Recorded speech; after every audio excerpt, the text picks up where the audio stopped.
When Jake didn't come back after 5 days in the woods, I knew something was wrong. He was careful, always sent his GPS coordinates, always checked in. But this time, nothing. The police opened a missing persons report, but they didn't seem too worried. Happens all the time out there, they said. People get lost. But Jake wasn't like that. If he could, he would have found a way to reach me. I couldn't just sit and wait.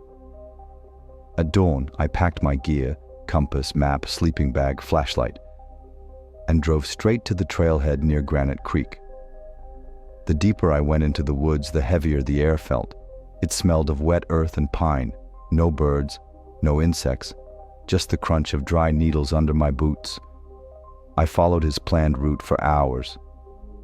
Everything looked normal, until it didn't. At sunset, I found his camp. The tent was there, torn apart.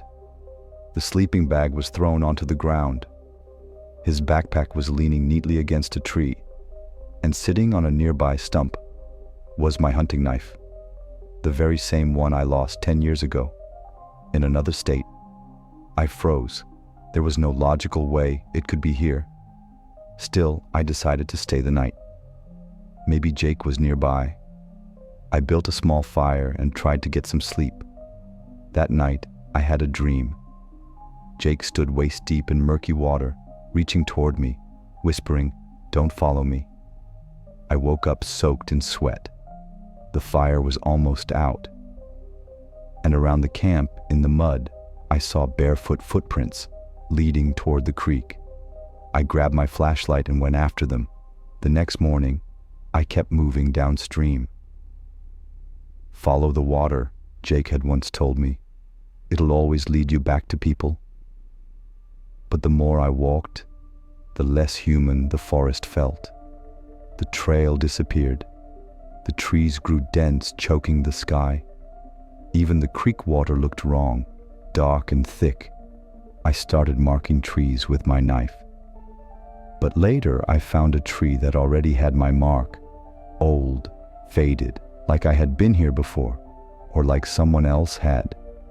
On the third day I stumbled across something strange, a circle made of sticks and torn cloth.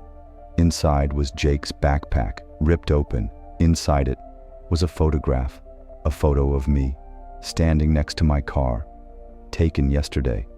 I swear I felt something breathing behind me, but when I turned around, there was nothing.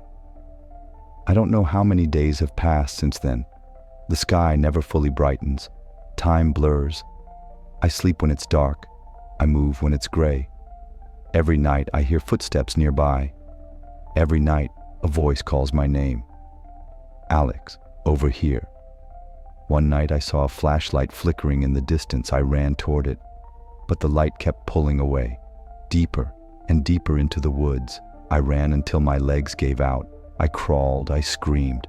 Finally, I stumbled onto a clearing. In the middle of it stood a figure. At first I thought it was Jake. I called out his name. The figure turned. It was me, or something that looked like me. Same face, same clothes, but the eyes, empty, black. I ran. I don't remember how long or how far, just running, tripping, running again. Now I'm here, sitting at the base of a hollow tree, scribbling this down on the last few pages of a ruined notebook. If you're reading this, don't follow the voices, don't trust what you see, and never follow the creek downstream. You won't make it out. No one does. This is the last thing I can leave behind before I forget who I am.